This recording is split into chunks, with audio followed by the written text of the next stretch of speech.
Ya, kita masuk pada definisi dulu ya Pak dari THR. Jadi tunjangan hari raya atau THR itu merupakan suatu pendapatan tambahan. Seperti itu, pendapatan tambahan yang diberikan kepada karyawan, pekerja, baik itu ASN, TNI, Polri, swasta dan sebagainya, seperti itu menjelang hari raya Idul Fitri. Nah, jadi untuk pengelolaan dari THR itu ada berbagai macam. Nanti saya akan mengupasnya dari dua perspektif, yakni perspektif konvensional dan perspektif syariah, seperti itu. Dan itu bisa dikendalikan semuanya. Oh gitu Pak. Oke. Jadi THR itu bisa dikendalikan sebenarnya. Betul, Pak, ya? betul, bisa dikendalikan. Gitu. Kalau dikendalikan tuh seperti apa Pak? Ya, yang pertama kita masuk dalam perspektif konvensional dulu Pak, secara umum seperti itu.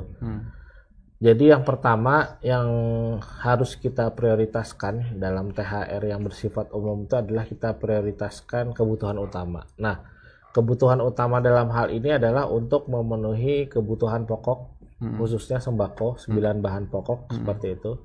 Selain itu juga kita harus menyalurkan seperti zakat, infak, sedekah dan sebagainya untuk kebutuhan hari raya dan pembayaran utang jika ada. Oh gitu Pak. Kemudian kita alokasikan sekitar 50 sampai dengan 60% dari THR untuk kebutuhan tersebut. Nah, sisanya baru kita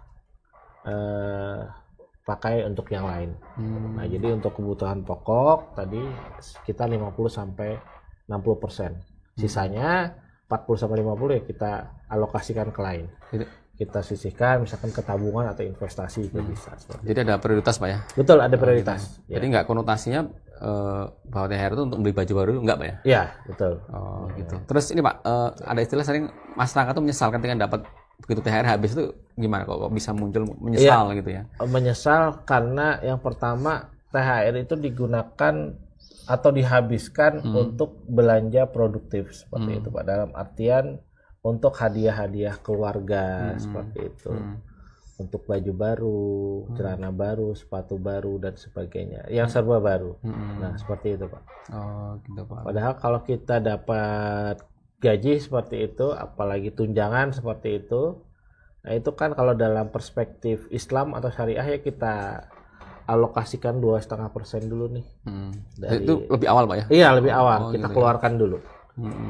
Kita tunaikan dulu kewajiban kita, baru sisanya kita alokasikan untuk kebutuhan pokok, kemudian kebutuhan tabungan investasi, ataupun kita gunakan untuk dana pendidikan atau pengembangan diri yang lain seperti itu. Download Tribun X sekarang, menghadirkan lokal menjadi Indonesia.